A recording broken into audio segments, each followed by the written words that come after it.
Hello everyone! Welcome to day 5 of our workation here in Cebu City. Today we are all doing our own thing. Each of us has our own plans. Since my husband and I are night owls, because of our work, we decided to chill at SM Seaside City today. We had brunch, did some shopping, and just strolled around to relax. Meanwhile, Miss Danica and Miss Eds, our amazing manager, started their adventure super early, like 2 a.m. They explored the beauty of Cebu South, visited Tumalog Falls, did underwater activities in Oslo, and more. As for Sir MJ, he had a special visit to the church where he got married. It was kind of funny because in the end, we all arrived back at our Airbnb almost at the same time. Of course, even after a long day of travel and fun, we still vlogged because workcation life. This is what it's like when we're together. Work never stops, but it doesn't feel like work because we're having so much fun. I love this team.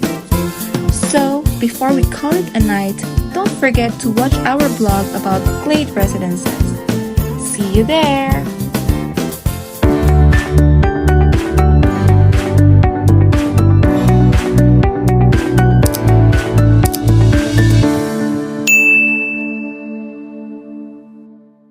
For today's vlog, magbibigay kami ng exciting update about Glade Residences, ang newest pre-selling project ng SMDC located sa Barangay Balabago, Haro, Iloilo. Yung Glade Residences, katabi po niya yung bagong SM Mall. Maayong adlaw sa inyong tanan, this is Ed's Realty Guide PH, ang inyong trusted partner sa real estate. Excited ako today kasi may guest tayo with two of my marketing partner based in Visayas to discuss about Glade Residences. Okay, hello everyone. I'm Cheer Ariston. I'm your friendly real estate agent here in Iloilo. Yes, I'm MJ Amparado. I'm your agent from Bacolod City. For today's vlog, magbibigay kami ng exciting update about Glade Residences, ang newest pre-selling project ng SMDC located sa Barangay Balabago, Haro, Iloilo. Bakit ito magandang investment, guys? Yes, magandang investment ito, ma'am, kasi ito ay Glade Residences at itatayo ito sa future SM Haro malapit sa Panay Guimaras Negros Bridge. Tama po ba, ma'am, Cherry? Opo, yung Glade Residences, katabi po niya yung bagong SM Mall. Times 3 po ang laki niya sa size sa area ng Glade Residences. Yes. Sobrang laki po yun. Excited ako mag-shopping doon. Yes, ang good news pa dun, ma'am, is monthly start at 13,000 pesos with no spot down payment. Yes, na maganda yun, ma'am. Magkano nga po yung reservation ng Glade Residences? Yung reservation fee po noon is 30,000 pesos lang po. Ganun lang po. Hindi po siya mabigat sa bulsa. Wow, so 30,000 pesos lang, meron ka ng condominium unit na katabi ng SM Haro. Future SM Haro. Dito sa Iloilo. Yung kinagandahan dun, ma'am, we have studio units ay below 2.8 million, habang one bedroom units ay nasa 3.4 million. Kung magbabayad ka ng 5% down payment, meron kang 5% discount. Yes. So, ibig sabihin nun, ma'am, pag magbibigay tayo sila ng spot down payment, meron na silang 5% discount. Yes. Wow, ang ganda. Almost 200,000 pesos din po yung masisip. 200,000 pesos, oo. Ngayon, Miss Cherry, kwentuhan mo naman kami tungkol sa construction update and progress ni Glade Residences para magkaroon ng idea ang mga viewers. Okay, ma'am. And yes po, ma'am. So, nung pumunta po ako doon sa Glade Residences, sa site po, nakikita po natin doon, almost all buildings na po ang ginagawa. Yung phase 1 po natin, nasa 50% construction progress na po. Wow, ang bilis dun, mama. And yung phase 2, nasa 30 na siguro. And yung phase 3, sinisimula na rin po. So, I feel like mabilis po yung construction ni Glade Residences. Oo, ang ganda na nun kasi ang bilis ng construction. Tapos, yung sa pre-selling, di ba? Nag-offer tayo ng pre-selling. Affordable siya. Oo po. Yes. So, nakikita na po natin yung construction kahit while nagbabayad po tayo. Wow. So, parang may assurance po tayo na may unit talaga tayo na Yes. Actually, napakaganda yun, no? Nakita ko kasi yun, ma'am, ang bilis ng construction process nila, no? Parang aabot siya sa target date.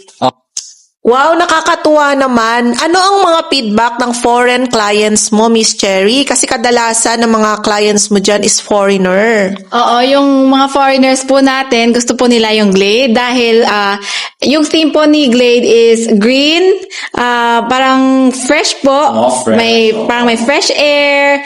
And ang sabi po ng isang client ko po, nung pumunta siya, nung nag-meet po kami, sabi niya, when I visited Iloilo, parang it feels like I'm in another Philippines. Wow. Parang ibang Philippines po yung niya, yung feel niya doon sa Iloilo. yes, Yung actually. vibes. Actually, yung mga foreign friends natin, they like green talaga. Oo, mahilig talaga sila sa green. Fresh air, hindi polluted. Yes, yun yung kinagandaan kasi doon sa location na yun. Pag ganun kasi yung location, napakaganda. So, ang pinakamaganda, importante ay gustong-gusto din nila yung masarap na pagkain din. Kamusta pala yung pagkain? Ma'am? Marami po tayong seafood doon, seafood restaurants doon na malapit sa Glade. Ako, tamang-tama niyo para sa atin, ma'am. Mahilig tayo kumain. Favorite seafood. Eto, favorite din po yan ni Ma'am, yung seafood. Saka napansin ko, very friendly and accommodating ng mga tao at napaka-peaceful ng vibe sa Iloilo. Yes, kasi Iloilo is a city of love. Kaya naman pala ganoon.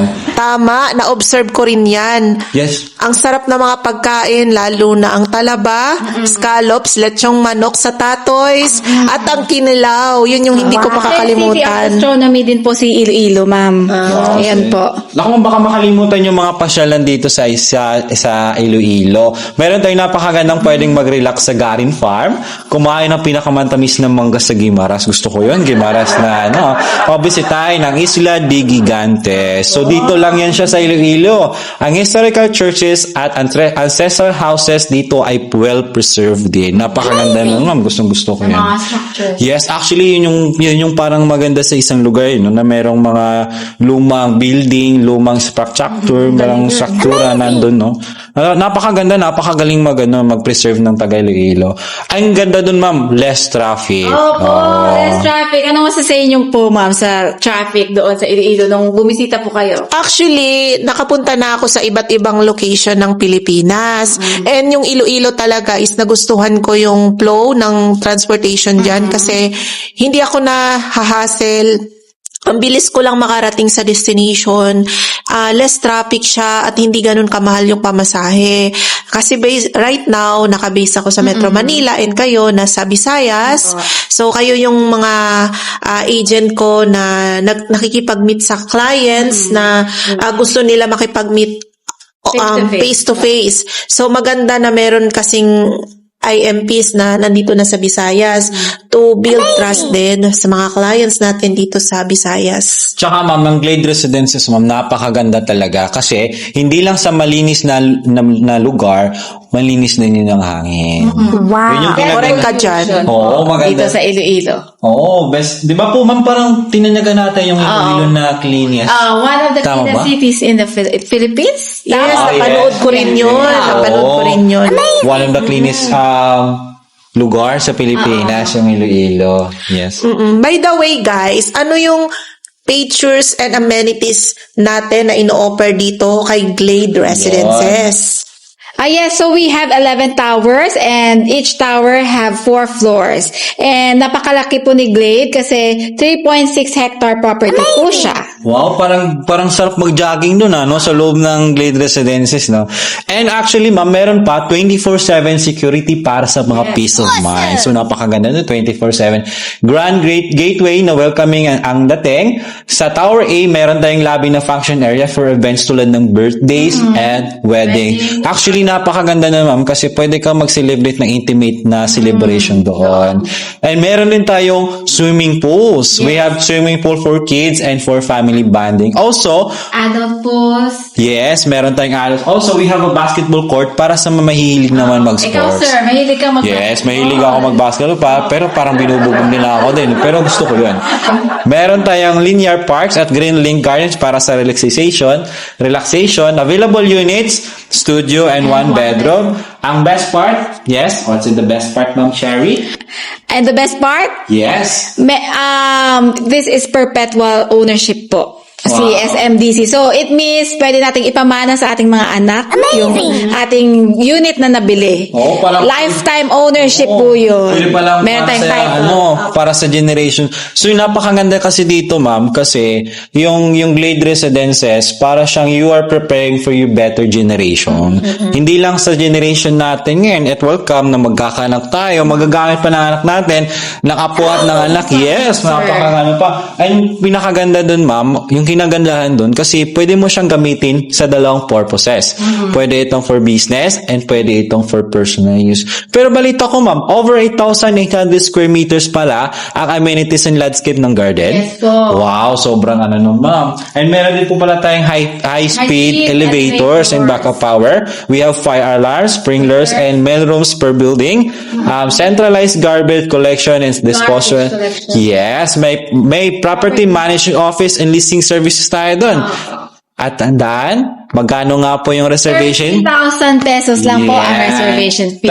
30,000 pesos lang, guys. Meron ka ng Glade Residences. You are preparing for your better future. Grabe, sobrang sulit ng Glade Residences, mama. Parang gusto ko na rin reserve doon. 30,000 pesos lang. Oo, napakaganda. Ay, inaabangan ko yung SM Haro. Gusto ko yun. Gusto ko yun. Excited ako doon. Yung pinakamaganda dito, ma'am, meron po bang malalapit na school doon? Yes po, example, Central Philippine University, Washong, Iloilo Sacred School, and other schools pa po. Parang CPU po ba tayo? Oo, Central Philippine University po yun. Kasi mismo taga Iloilo, kaya mas And- kabisado mo yung Yes location. po, and parang National Science High School, andun din po, malapit din po. So ngayon, ma'am, siyempre, we're preparing about future SM Haro. Ano po yung mga building na meron ngayon dun sa malapit sa site natin na pwede natin i-share sa Ngayon kanila? po, nakikita naman po natin, bare pa po siya, parang wala pa pong masyadong development. Pero pag nandun na po yung lahat ng developments, for sure po yung property natin is mag-increase po yung value niya. So much better po na ngayon, habang pre-selling pa, habang ano pa siya, affordable, bumili na tayo, mag-reserve na po tayo. Yes, so napakaganda. Ano yung malalapit na malls natin doon, ma'am, sa area natin doon? Yung SM City din po na 6.1 kilometers po siya, and SM Haro din po na yung luma. yung luma. Yung parang maliit. supermarket? Oh, yun, yung supermarket. Haro Plaza. Oo, Haro Plaza. Yun po yun. Ang ganda ng lugar ng Haro, promise. Meron ako kakilala doon. Maganda talaga yung Haro. So, napakaganda pala ng Glade Residences, ma'am. Sa 30,000 pesos, meron ka ng condominium, meron ka ng 30,000 pesos. yes. At saka ma'am, pag magawa na yung SM Iloilo, SM Haro. City Oh yes, SM City Haro. So, napakaganda na yun nun para meron kang condominium unit doon. so laki. Parang nakaka-excite, no? Parang ako din, na-excite ako doon sa project na yan. Oo, ano kayo magiging mangyayari doon, no? Favorite mall ko yung SM, sir. Yes, actually. Doon ako palagi. Oo, minsan nga nawawala ako dun sa sobrang paborito kong mall. Oo. Nakakatuwa talaga tong dalawang to is Team Visayas. Thank you for sharing, guys, sa mga viewers natin, sa mga clients, upcoming investor na gustong mag-invest sa Visayas, naghahanap ng location kung saan sila pwedeng mag-retire and for investment. Sa mga interested clients, you can contact us in our Viber or WhatsApp na nakikita nyo sa screen. Don't miss out this opportunity to own a property in Iloilo. Message us now para ma-reserve ang unit mo sa Glade Residences. Reserve now. Ali na. Dali na. That's it for today's vlog. Don't forget to like, share, and subscribe para updated kayo sa mga bagong investment tips and property tours. See you in the next video. Dali na. Bye-bye.